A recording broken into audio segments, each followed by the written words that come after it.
Here we go then. The slightly tweaked, slightly revised Val di Sole Trentino Black Snake.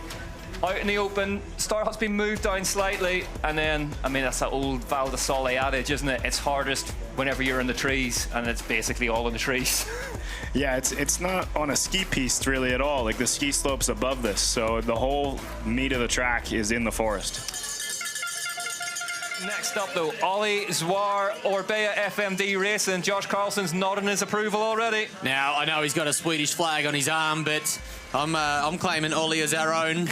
He's had a bit of an issue in qualification yesterday. He crashed in Q1, but he made it happen in Q2. He's been riding well all week, and even though he did crash, he was still right on form here. So this is a good, solid run. He's been fastest and green at every single split of the day. 0.4 of a second up at split 4 for Ollie Zwar then. Swedish, Australian, whoever wants to claim him, he's headed for the hot seat here. Ollie Zwar for Orbea FMD. Tony Seagrave, his team manager, watching on. Had a huge smash in Q1 yesterday. Not a bother to him. Home by half a second. Ollie Zwar, fastest in Val di Sole Trentino. Next up, Thibaut Daprela leaves the start hut in Val di Sole Trentino. And if one thing is guaranteed, this is going to be all action from the French national champion. The first two turns already looked like it. Two-wheel drifting his way through that corner. Oh, he's lost his chain. Look at that. He snapped it out of that other corner. The chain's gone already. You could hear the crack. You could see the little flick of the chain come up there. Well, he hit those first two corners and gave him a bit of a shroud that's going to cost him a little bit of time. Now, no pedaling for you. Luckily for us, Josh, we are joined in the commentary booth by one of the world's foremost experts in chainless runs, Nico Mullally. Nico, he just has to crack on here, doesn't he? It almost changes your mindset. You know that you can't pedal out of the turn, so you need to carry more exit speed. He's 1.3 seconds faster in the first split. Almost makes you ride better, actually. What? That was perfectly timed. You've nailed that. 3 seconds. It's 3 seconds now at split 3. It's not that crucial to pedal, so it's all about pedaling and getting off the brakes and having the kahunas to make it happen. But a mistake like this, he's going to eat into that 3-second advantage. There were nearly shades of Aaron Gwynn in 2015 and Leogang. A mistake there from Daprela, but he's got a margin to play with here, Nico. It didn't seem like that slowed him down much. He really, he took a foot off, but he didn't lose speed. We could be on the cusp of seeing something very, very special from Thibaut Daprela here. I mean, we already are, but if he can get this to the line and get into the hot seat without a chain. He's got a bit of a head bob going on, so he might be starting to tighten up a little bit. It's interesting, in some of these tight turns, you almost use the chain to balance a little bit. So without having that, he didn't have the pedal to kick against. 2.1 seconds for Daprela now. 2.1 seconds with this big sprint to go. He's got two corners in. He is going to tuck for his life coming down here. It's really this final sprint to the line where he's going to lose out, because we've seen people get maybe 1-2 pedal strokes out of this left-hander, but it's after the right-hander where you can really, really stand on the gas. And is Thibaut Daprela going to come down without a chain and go into the hot seat? Aaron Gwynn did it in 2015, and Leogang is Thibaut Daprela about to do it here in Val di Sole. He goes fastest without a chain by 2 seconds. Wow, that was incredible. No chain, no problem for Thibaut Daprela. There it goes, Josh. Yeah, so it went early. He came out of those early couple of corners and we heard him give it a bit of a shroud. He got so lucky here that it flicked straight out the back. You've still got Dylan Maples in the finals, Nico. What performance. Yeah, he's got what it takes to do good runs. He's got the speed and the support of this team as well. I think he mentioned that there was a little bit more support now that Amory's out. They gave him a little bit of extra treatment. Maybe some of the parts off Amory's bike even, they said that he got to ride on the second day of practice once Amory was out. So they're going all in on Dylan. Max Commensal watching on the bottom. The man whose name is on the bike on your screen now. 2.5 seconds back for Maples. Nico, it's not going his way at the minute. Yeah, he opts for that high line there. He jumps across the track and then goes for the high setup as well. So that was a pretty cool line. Maples on course, rattles the pole on the way through. Really, really great shot from the live drone. This gives you an idea of just they're in free fall through here, Josh. Yeah, and they've really got to pay attention. Yet another section right here now. We saw a lot of riders go left. High line, cut it back across earlier in our finals. Now a lot of the top men. Oh, he almost Nose tucks the front, coming into the Scott double jump. Not the spot you want to do that. 2.9 seconds back. He's lost 0.4 of a second. 59.5 kilometers an hour through the speed trap.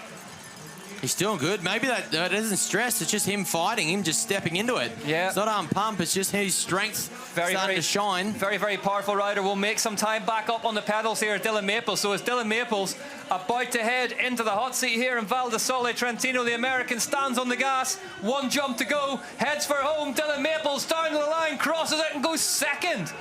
1.3 seconds behind Daprela. Max Comensal likes it. Nico Mullally, great run. Look at the tyres. Super aggressive tread pattern to cut through the dust. Here comes Loris. Another rider that qualified well yesterday with only half the air in his rear tyre. 15th in Leogang. We haven't seen the best of him yet this year, Nico, but this might be his day today. Loris is light enough on his feet. He can get away with half the air in his tire. Well, it's a bit of a drift into that second corner there. Watching on track, Loris and Jackson were the two that stood out to me, so I expect to see a big run from him. Here he comes through the next split, 2.9, so he's lost another 6/10. Josh, you're shaking your head. Well, I'm just trying to see where this time is. I mean, we saw Thibaut come through and riding that ragged edge. Thibaut had a mistake here, which cost him a little bit of time, but Loris is still looking effortless. I mean, that's terrifying by itself. That Daprela still had time up there. Still had time up there for sure with that big mistake and no chain. Let's not forget about that. Whoa! Dipping it out. Settle down, drifter. Come on, Loris. You got to pull back a little bit of time here. So it's not quite clicking for Loic Vergier yet, but again, 3 seconds back. It's still within the top 10. This is still a solid result. He's ahead of where Dylan was, and Dylan went into second, so I think he's in touch. Daprela, Maples, Zwar, Williams, Shaw, 1.8, so he's brought some time back now. Vergier. Here comes the UCI downhill world champion then. Loris Vergier for Comensal. Muck off by Ride and Addiction. Where is he going to slot home? Is it going to be in the second place behind his compatriot Daprela? No, it's in the third. 1.7 seconds back. Bruni has never won here in Val di Sole Trentino. 120 beats per minute. Seems calm in the gate. It's all but calm now. Nice and calm with those fluorescent red Brembo brakes. What a brand to bring into the sport under the one and only Loic Bruni. Fantastic to hear from him about his battle and the influence that Jackson Goldstone has had on someone like Loic and how hard he is chasing the detail to compete with this new generation of athlete. This is looking good from Loic. He's going to bring back a little bit of time here, I think. Laurent and Tim watch on at the bottom. What is the next split going to tell? It looks good from Bruni. Nearly got away from him there. 2.1 seconds back. Oh, he's got a good line through the middle there. That was from the outside to the inside. So Daprela has lit it up through the middle section. Bruni's got it up against him towards the bottom half. Now this is still within touch because Loic Vergier was back at this point. So Loic Bruni's got a charge through this lower section here. He has mentioned before about his arm pumping on this track. So he's really had to pay attention to maintain his form and his grip in this lower section, of course. Sun's just dipped behind the cloud momentarily, but here comes Loic Bruni. He's going to need to be the right side of a second here to get the points he needs for the overall. The bright green jersey of the UCI World Cup overall points leader heads across the bridge and heads down towards the hot seat, or does he? Fourth place, 1.9 seconds back. Laurent Delorme, inscrutable at the finish. Bruni puffs the cheeks. Brosnan leaves the Star Hut then. The man from Adelaide, 4 career wins to his name so far. If he gets another today, it would equal that of his team manager and downhill legend Fabien Barel. Hits that whole square. It's interesting to see the different tire choices from the riders. I remember my first year here, 2010, Mark Beaumont won on full wet screens in the dry. What? Mud tires, big old spikes on them. Brosnan really neatly through there. Look really, really good, Josh. Now, I think these upper couple of turns, there's some time to be made. This is where Thibaut really accelerated with no chain, obviously. But Troy stepping out just a little bit. He's got to refocus here. He's a little bit off his main line, but he's carrying good speed. 0.3 of a second, that is absolutely nothing, and it's much closer than we've seen a lot of people so far. One rider left at the top after this man, Troy Brosnan. Jackson Goldstone awaits, but can Brosnan outpaced Daprela here in Val di Sole Trentino. You've got to get the backsides down this next section. This carries a lot of speed into the lower half. He almost tucked the front here last year, so he'll know exactly where he needs to clean up. He's had a good qualification. Butters the Scott step down. 1 second now at Come on, split Troy. 3. What do you think of this, Nico Mullally, so It looked far? like he just made a mistake in that turn right after the split there. But we saw Thibaut have a mistake in this section as well, so it may still be pretty tightly masked. Well, best we've seen of Brosnan so far, another rider with that flight attendant suspension. Charging hard. He's still right within touch, carrying extraordinary speed into the lower corner. Has to dab a foot, but loses absolutely nothing at all. He was 7th last time out in Leogang, but this is looking really, really strong here from Brosnan. And a second faster in split 3 than what we've seen from Dylan Maples He's and faster Vergier. by 0.4 of a second at split 4 for Brosnan now. Come on, Troy Brosnan. Let's see what you got here, Turbo. He's got a couple of corners to go. This is where he excelled last year, coming home all the way to the finish line. Fabian Burrell down the bottom might be about to see his wins tally equalled by his team member, Troy Brosnan. Brosnan out into the open, heads towards the finish arena here in Val di Sole Trentino. Roared on 62 kilometers an hour through the speed trap. Enters the right-hander. Here comes Troy Brosnan down the line. Is he about to go fast enough to take his 5th UCI Downhill World Cup win? Brosnan crosses the line and goes fastest by 9/10 of a second. Come on, Troy. Val di Sole Trentino. What a run from the Australian. Oh, Baden and Chris will be in the grandstands lifting the roof off it. From Canada for the Santa Cruz Syndicate. I almost don't want to watch. This is one of those ones that is going to go all the way to the wire. Can the last rider at the top of the mountain get the win? It is Jackson Goldstone on course now. Troy Brosnan with a 3:41.2 is in the hot seat. Won in St. Anne at the end of last year. Brosnan, this man though, has done a lot of winning in 2025. He's so good at this rock section. He's able to skip a lot of the big holes. He jumps over some of the sharp stuff. He's just bouncing down the track and able to do a lot more pickups than a lot of the other riders. Yeah, look at the speed he's carrying already. Just carrying some great speed through the apexes of those early corners. That style Nico's talking about really evident in the first split, and the time is about to tell us.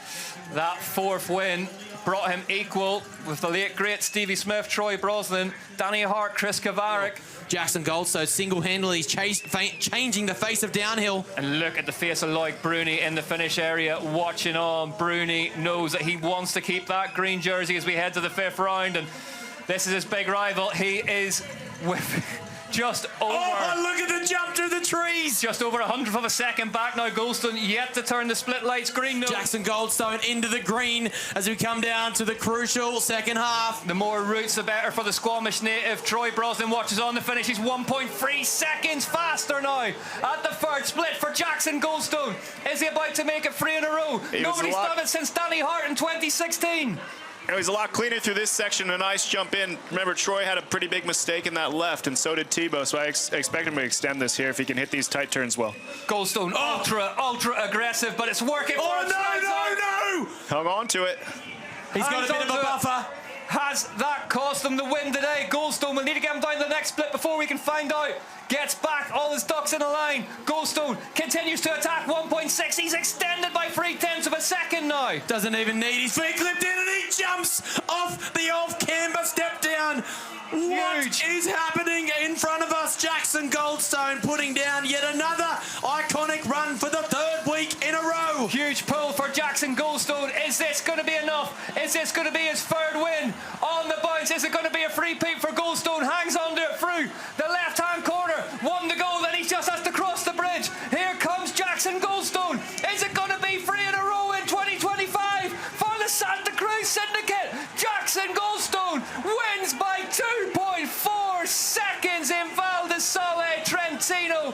The first rider to do 3 of the bounce since Danny Hart in 2016. What a run from that man. That was incredible.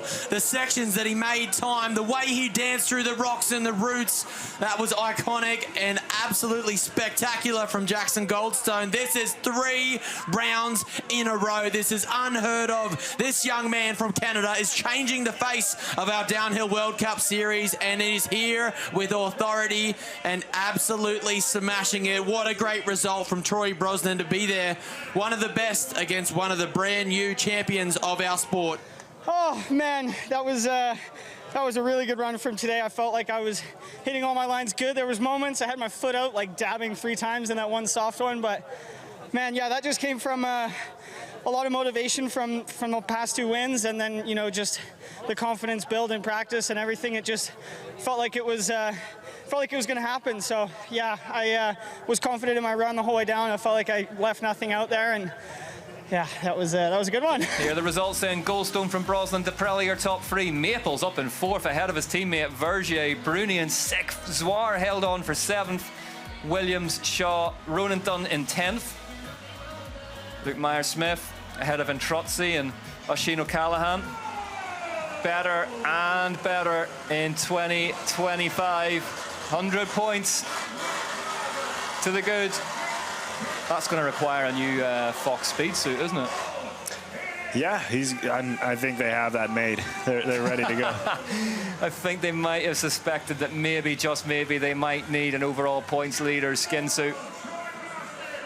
For that man, Goldstone, Brosnan and Daprela, your top 3 here. He sees him lead the overall points chase by 100 points now from Loic Bruni. Vergier up in the 3rd, chipping away at it, Vergier, but 349 back. Piron injured in 4th, Daprela in 5th now, who leapfrogs Lucas Shaw. Brosnan's in 7th, then it's Williams.